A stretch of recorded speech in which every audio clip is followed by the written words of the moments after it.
ఆర్థికంగా ప్రజల దగ్గర నుంచి దోచుకోవడం చేసినటువంటి పార్టీ ఇవాళ కాంగ్రెస్ పార్టీని కూడా అట్లే చూస్తున్నారు.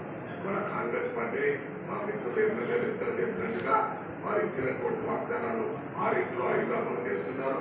అవి కూడా పెద్ద స్టేట్మెంట్ ఇస్తున్నారు. కేటీఆర్ గారు ఇస్తాడు, హరీష్ రావు గారు ఇస్తాడు, ఇతర నాయకులు ఇస్తున్నారు. అమలు చేయట్లేదు. బస్సుల్లో ఉచిత ప్రయాణం చేస్తున్నారు. ఎవరిని అడిగినా చెప్తారు. 200 యూనిట్లు అమలు అవుతుంది. ఎవరిని అడిగినా చెప్తారు. అదే రకంగా 500కే గ్యాస్ సిలిండర్ ఇస్తున్నారు. అది ఎవరిని అడిగినా చెప్తారు. 5 లక్షల రూపాయలతో ఇల్లు కట్టిస్తారని చెప్తున్నారు. దాని మీద ఎవరిని అడిగినా చెప్తారు. ఈవేళ ఇవ్వటం లేదు.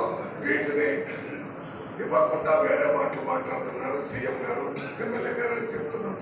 గోబెలని ఒక మంత్రి ఉండేవాడు. హిట్లర్ క్యాబినెట్ లో గోబెల్ అని ఒక వ్యక్తిని మంత్రిగా పెట్టాడు.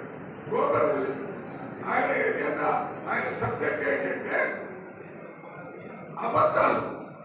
యుద్ధం ఎక్కడైనా ఓడిపోతే అక్కడ మేమే గెలిచామని అప్పుడు ఉన్నటువంటి మీడియాలో, ఎలక్ట్రానిక్ మీడియా, ప్రింట్ మీడియాలో పెద్ద ఎత్తున ప్రచారం చేయడం. ఒకే అబద్ధాన్ని 10 సార్లు చెప్తే ప్రజలు నమ్ముతారు అనేటటువంటి సిద్ధాంతాన్ని హిట్లర్ గారు పెట్టాడు.